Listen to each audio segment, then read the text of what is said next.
and the damn thing had stopped recording in the middle, and I couldn't see because the camera was pointed the other way. So I'm really disappointed. I went through my whole country's history, the peace process and stuff, and my career as a journalist, and I lost everything. So I'm not going to do very much now because I used up so much battery power there.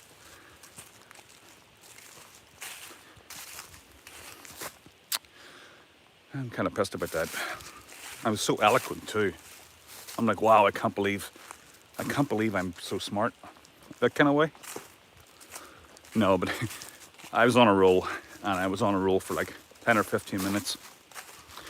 And then I was just checking. I had to turn it around again, and the damn thing had stopped recording because of the live issues. But anyway, I'm not going to get into world history again, but I will say that going down my usual track here, I got the willies. I don't know why. It might have been all the talk of encounters last night, but I got freaked out. It was really quiet, and I don't know if it was my imagination, but I turned back and walked down towards the water because this is more populated, you know.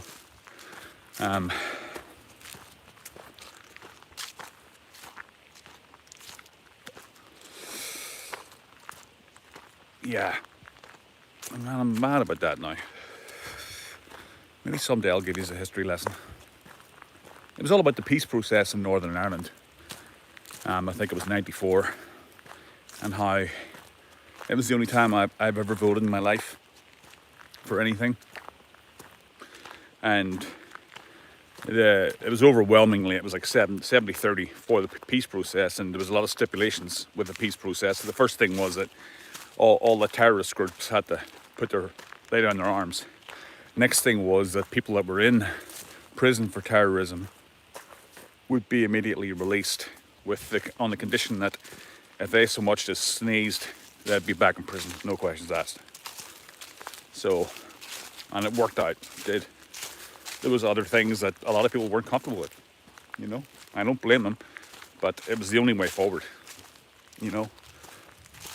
It was only one way forward. We couldn't go back. And that was the most important vote that I've ever seen in my life, because looking back at it now, it worked, you know, it really did work out, and the peace still holds, and people know what it's like now. They've got a taste of it. I bet you if they did the poll over again, it'd be like 90% of people would say yes because of how it worked out, you know. And growing up, I never thought I would see it. I never thought I would see peace in Northern Ireland. It was all I knew. From 1970 all the way up to like, I think the vote was on 94, but things didn't really stop until like 97. There was still a couple of attacks, you know. It was broken a couple of times. The peace process was broken, and it was just to get a better bargain, I think, you know. Hi, Nikki. Yeah, so it was to get a better bargain. They would, you know, the government would be dragging their feet on one issue, and they would let a £1,000 bomb off. Say, I think you need to reconsider. But eventually it worked out, and something I never thought would happen happened.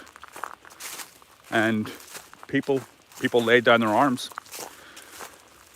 And now, a generation later, the kids that have grown up not in that environment, and even the people that did, they don't want to go back. They don't want to go back to, you know, like in the 70s and 80s there, it was hell.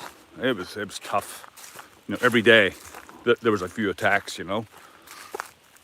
You know, driving home from work on 5 o'clock at rush hour, you know, there'd be a police checkpoint, and you'd be sitting there for an hour while, you know, they were obviously tipped off about something, they were looking for someone. And, you know, they would set up just sporadic roadblocks across the city. And then on a construction site, sometimes, you know, the paramilitaries would attack construction sites because they're easy targets, and they just come in and, you know, like a shooter, and just come in and like spray the place. Bars too, they used to just come in and spray spray the place if they were the other religion. You know, it was so tragic. I'm so glad it's over. I'm very proud of the people of my country for doing the right thing, you know. But yeah, I got a weird feeling. I'm actually just taking it easy today. I was going to go on my 6-mile circuit, and I got weirded out. I don't know why, but you know, it's very quiet.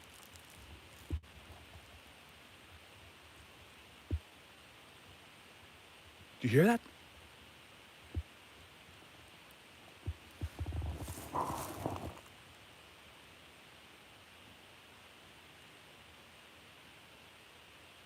Do you hear that?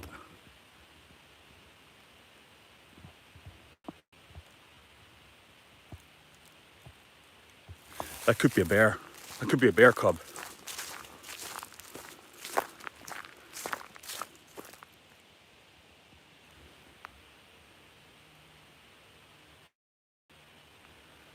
It's either coyote or a bear cub.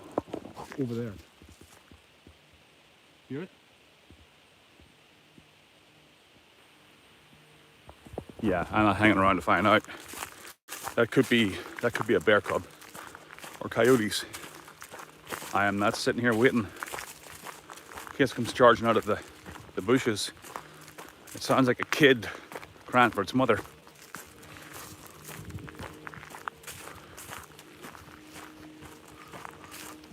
I wouldn't like to be down here at night, you know.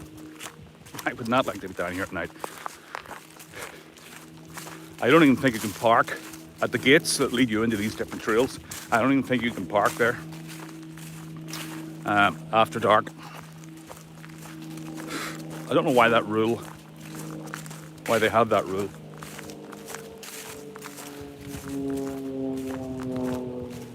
See that little trail? It's closed off. See something? Well, not something, but the trees have just fallen down that trail.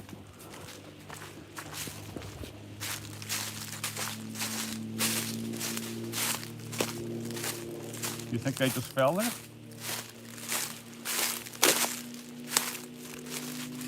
Doesn't look like they just fell there, does it?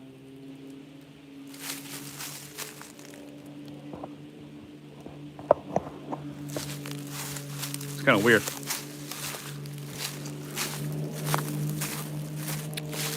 People like to take their private planes and go in the skies above the reservoir here. Because it's very scenic. There's a couple of them up there. Yeah, they do stunts. I don't know if you can see that. They come here and do like crazy daredevil stunts. I'll tell you what, it feels like it's getting dark. I got a weird feeling today. I think it was after talking to the guys last night, you know, just listening to people talk about their encounters, and, you know, it's just like, that guy's telling the truth, you know? So if he's telling the truth, then this thing is real. You know what I mean? And it's so strange because it's like, part of me isn't accepting this. I'm like, it can't be. You know, there's no way.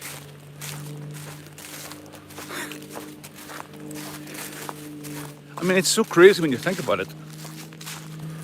That you might have these creatures. And I've harped on about this 1,000 times. But just listening to Joe and Jay Birch last night tell their stories. I mean, it's like, those guys are telling the truth, right? So what are the implications of that? Well, that this thing exists. And it's like, holy crap. It's kind of hard to wrap your mind around. Now, I ran into a guy today at Home Depot. He was talking about the sticker in the back of my truck. And he's like, oh, you got a podcast? I'm like, yeah. And we did this whole conversation about that.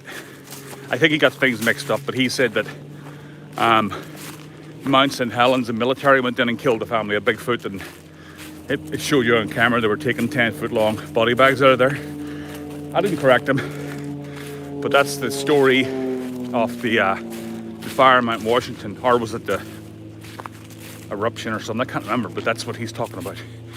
And he's like, oh yeah, man, he knew a lot more than I thought that I'd met him before. And he's like, oh yeah, man, he's like, these things are definitely real. So it's fascinating. It really is fascinating. Hence a podcast dedicated to the subject. I just ramble on, don't they? Nothing of substance. Sorry. It is getting cold. The sun's going down now. And it's getting kind of chilly. But yeah, I was on Squatch Talk last night, and it was very interesting. They're very intelligent guys, you know. And we talked about all different stuff, not just Sasquatch. It was, we talked about anything from magic mushrooms to the Canadian Native American kid scandal, and why British Columbia is in the situation it's in right now. I really wanted to know because I'd heard stories, and it's a major catastrophe. I didn't realize that. But we got to talking about other stuff, and it was a good laugh too. You know, it was funny. I don't have a lot of friends in my immediate vicinity that I can talk to about these things, you know. So that's kind of an outlet for me.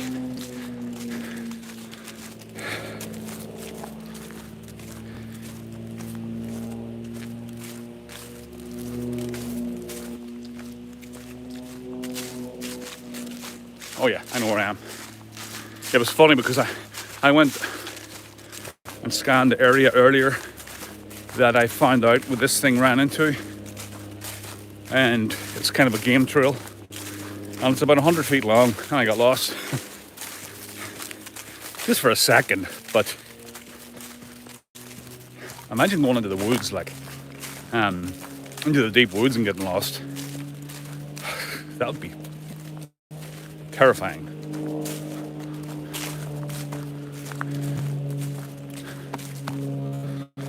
Three people.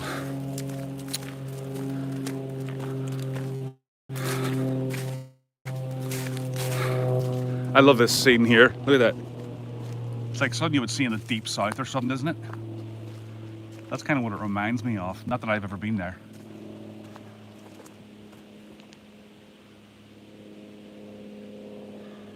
But I mean, as far as tree structures go and stuff, I don't really buy them, but this place is full of them. You know, obviously, well, not obviously, but I suspect they're natural, but there's a lot of deadfall here.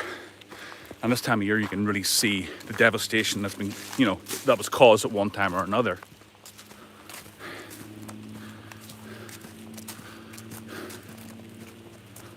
Yeah, now it's gotten sunny again. Yeah, I went down this way. That's the way I went earlier.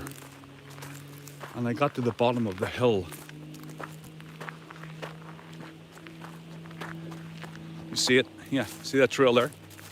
I got to the bottom of that trail. That's the way I usually go. And I just got weirded out. I don't know why.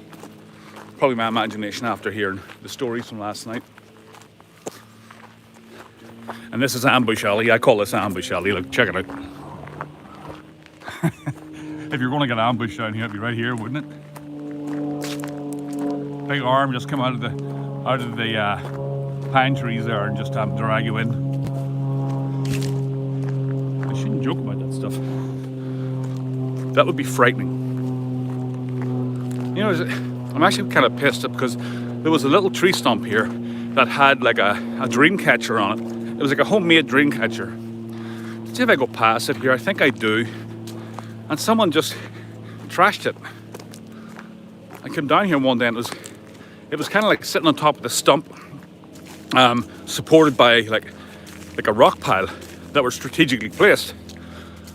And it was made out of just you know, packing cord, whatever you call that stuff, like string, just regular cotton string. And it had feathers hanging from it and stuff. It was really quite pretty. And then I came down here one day and somebody had trashed it. It was all broken, you know, the cord was all like ripped. And then I came down here again and then it was totally gone. Like somebody had either taken it or just thrown it into the bushes. I can't remember where it was. I might have passed it already. Let me see, maybe it's up here. Yeah, it was kind of a cool little landmark.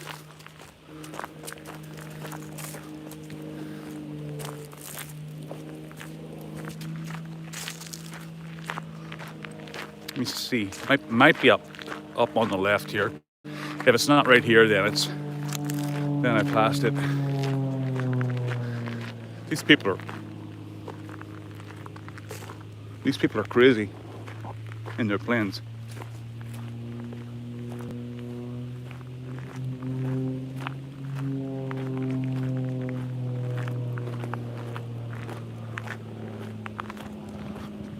Huh. How's that? That's got to be a snake, right? Yep.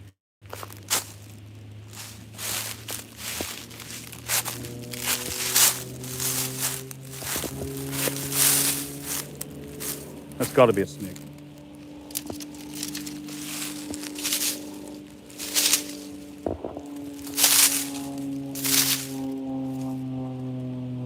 Hey, buddy.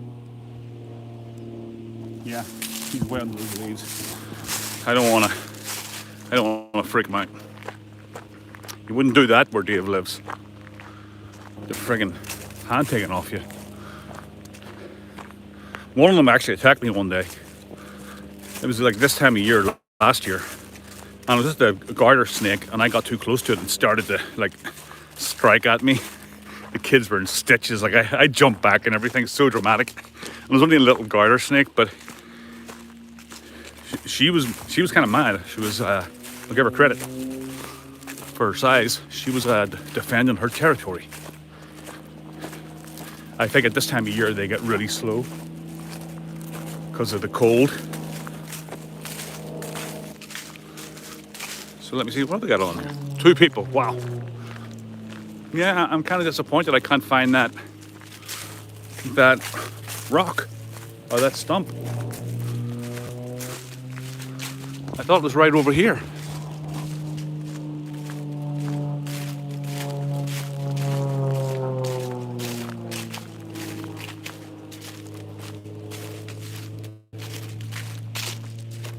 Yeah, we're supposed to be camping out next week. Just keeping an eye on the weather. That'll be a lot of fun, but if it's going to be really cold or raining, it would just be miserable and we're going to call it off. But I'm definitely up for it. If the weather's like this, sure, I'll go.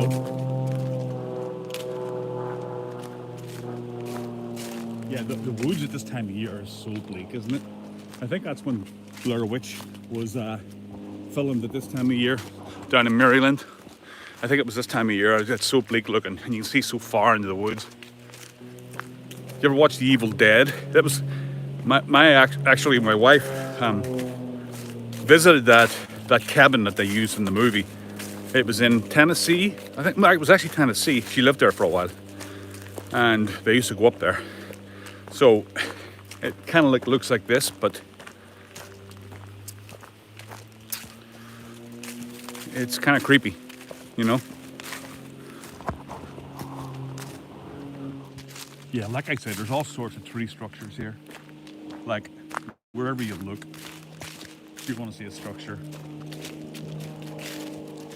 I tend not to point this the other way because I got kicked earlier and I had just given my whole life story and then I turned the phone around just like this and it was gone. I mean, the stream had stopped after I made all these amazing points. Like I was going to maybe apply to run for president. And those people in the planes are crazy. They must have a parachute, right? They have to have a parachute. So if it just failed, they would just bail out. I mean, how high are they? 10,000 feet? Maybe not even. I think you need to be a certain height to activate a parachute. I'm not sure. Yeah, so I don't know where that tree was. See that big hole there? Look at that. Wonder what that is. Well, it's a big hole. That's what it is. So yeah, check out my check out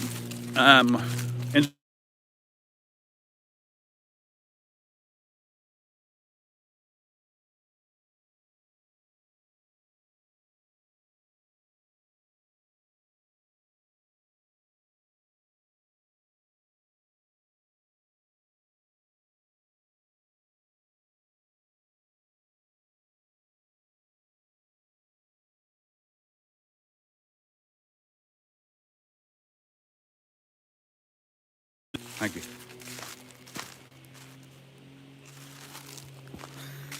That was a bird. Yeah, it's a bird.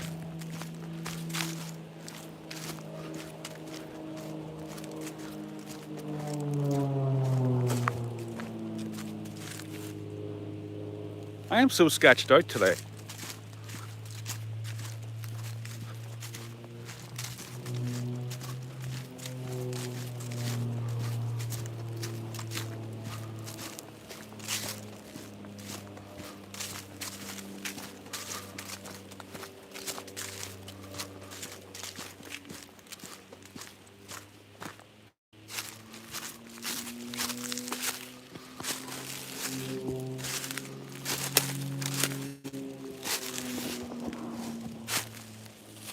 This looks weird from a distance.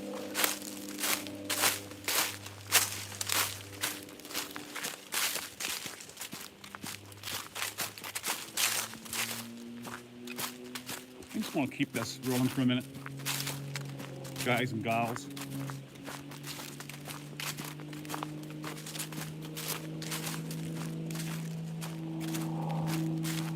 I actually don't recognize where I am right now.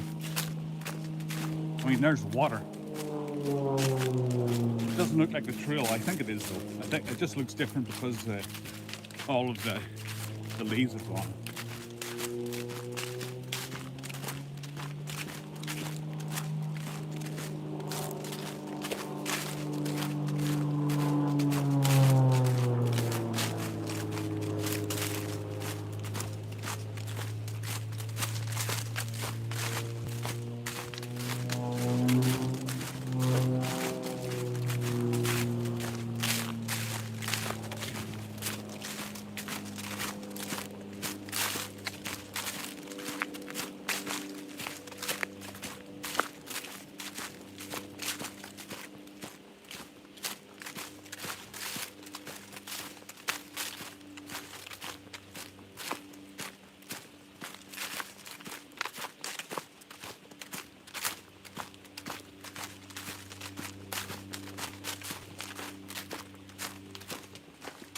Yeah, I think I know where I am. Still got service? Yes. So yeah, today feels like a weird day. I don't know what it is. It's got a weird feel about it.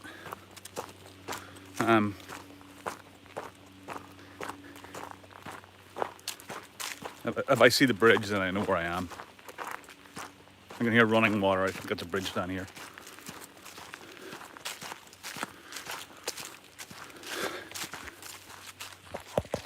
Nah, I didn't see what you said there. I'll check it out later when it processes. Yeah, this is the spot. I'm gonna love you and leave you guys. And I gotta make a couple of phone calls, okay? Thanks for watching.